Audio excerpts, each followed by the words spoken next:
Good afternoon, class. I am Dominique Clark. I have had the privilege for the last 8 years to teach high school U.S. history here in the great state of Georgia. When I started this program, I vowed to myself that I will study events, ideas, people, phenomena that actually related to me. Now, this can be in relation as a Christian woman, a Christian woman of color, a Christian woman of color who educates, and a Christian woman of color who educates here in the great deep South. So it was ever so fitting to actually find an individual who actually checked off all of those boxes for me. And in that sense, it's going to be Mary McLeod Bethune, also known as the Great Educator. In this paper, I wanted to highlight the fact that even though the education system is something in America that was derived from the ideologies and the philosophies of men, the idea of progression over the decades and the centuries of exclusiveness in the education system in America is something that was spearheaded by women. Okay? It's often, for instance, in the state of Georgia, you only really get two individuals when we talk about the public school system in America, and rightfully so. Horace Mann, and they also mentioned Noah Webster in relation to his coming up with a common language to base our standards upon. However, it is the hard work of a lot of women that is going to expand the education system to what we know as now.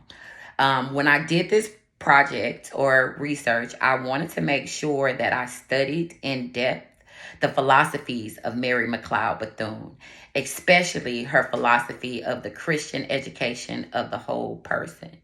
I also wanted to make sure that I provided a comparison between her philosophies and the philosophies of her male counterparts.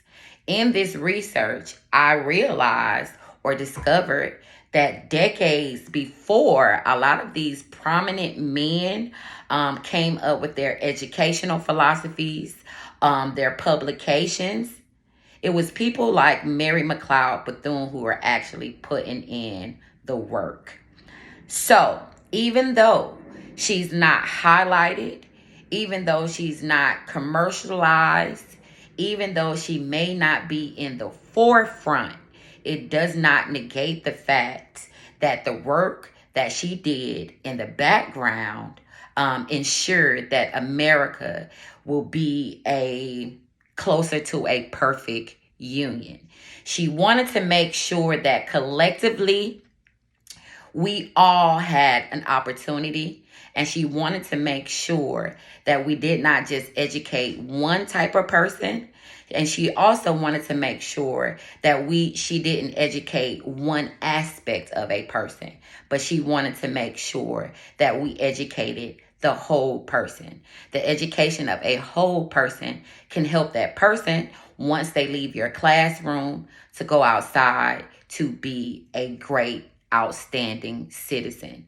And like the forefathers of this country proclaimed, this country and its success is going to be totally dependent on the education of its citizens. So again, this research paper, its main purpose is to highlight Mary McLeod Bethune and her educational philosophies that prompted the progression and the inclusiveness are not just women, but also kids of colors. And even though she may not be highlighted and in the forefront, her work in the background is definitely a great influence on the progression of the education system in the United States of America. Thank you again for listening, and you have a great day.